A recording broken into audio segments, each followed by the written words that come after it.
The night the power went out, I thought the storm was my only company. But then he came, up the stairs. With nothing but a flashlight. And silence. And when his eyes met mine, I told myself he was just a tenant. Too young. Too dangerous for me to feel this kind of hunger. But the way he looked at me, like I was the only thing keeping him alive. That was the night something broke open. Something I still can't put back. Baltimore has its own kind of quiet. The kind you only understand when you've lost something, or someone. For me, it was both. 5 years since my husband left. Longer since I stopped waiting for him to come back. Not physically, his body was here. But his heart. His love. That vanished long before the papers were signed. Since then, it's been me. The duplex. My garden. My old cat, Oliver, who limps around like my regrets. I thought that was my life now. A hollow rhythm. Safe. Predictable. Until Jordan showed up. It was a Tuesday. Grey. Bone wet. The kind of rain that makes everything feel like a memory. I saw him from the upstairs window, stepping out of his car slow, like he was tired of running. Dark jeans. Hood pulled tight. Heavy boots that left tracks in the gravel. When he knocked, he didn't smile.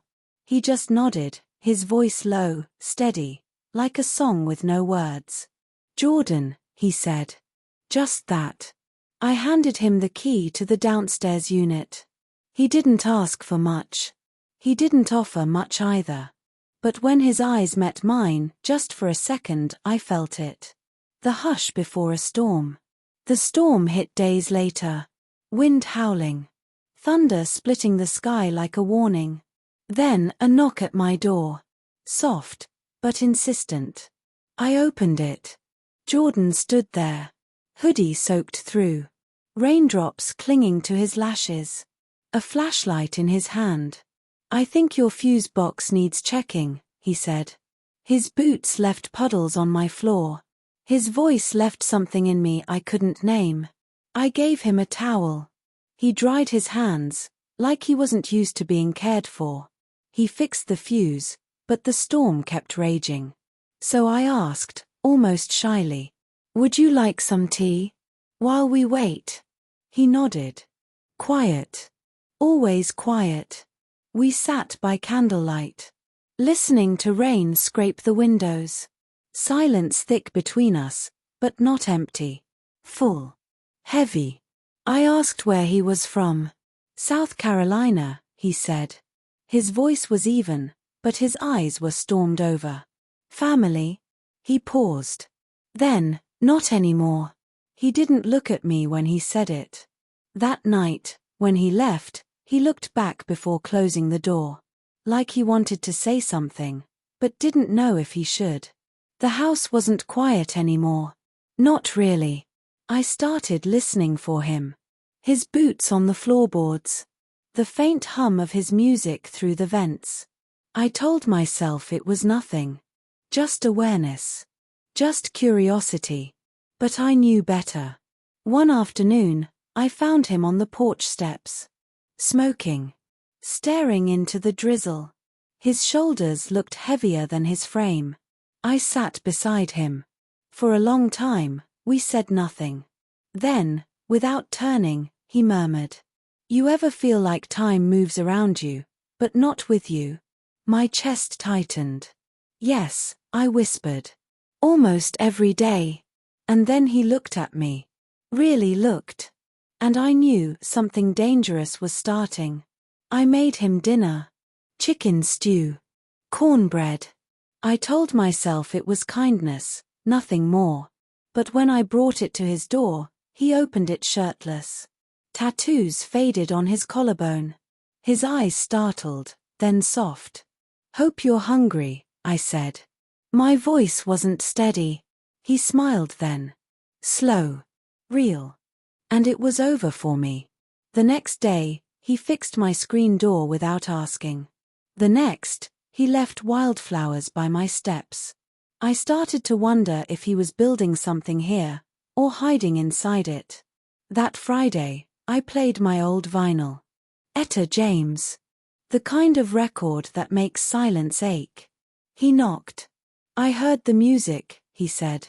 Could I listen up here? He sat on the couch, shadows flickering across his face. I asked why he came to Baltimore. He lowered his gaze. His voice dropped. To leave something behind. What? I asked. He looked up. And my heart froze. A person. Maybe myself. We didn't kiss that night. We didn't even touch. But when he left, I could feel the absence like a wound. Days later, the rain returned. And with it, him. We sat on the couch again. Our legs brushed. He didn't move away. Neither did I. His hand found mine. His voice broke the silence. I keep waiting for you to tell me to leave. I whispered back, I don't want to. Our first kiss wasn't rushed. It wasn't wild.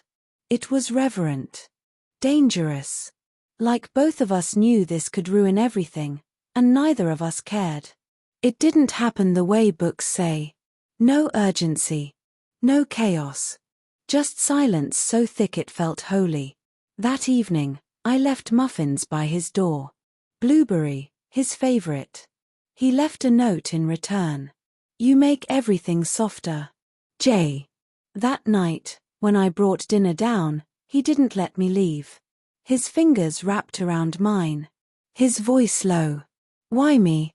I swallowed the truth and said, because when you look at me, I forget I've been alone for 5 years. And then his lips found mine. Slow. Careful. Searching. It wasn't lust. It was longing. A breaking open of silence.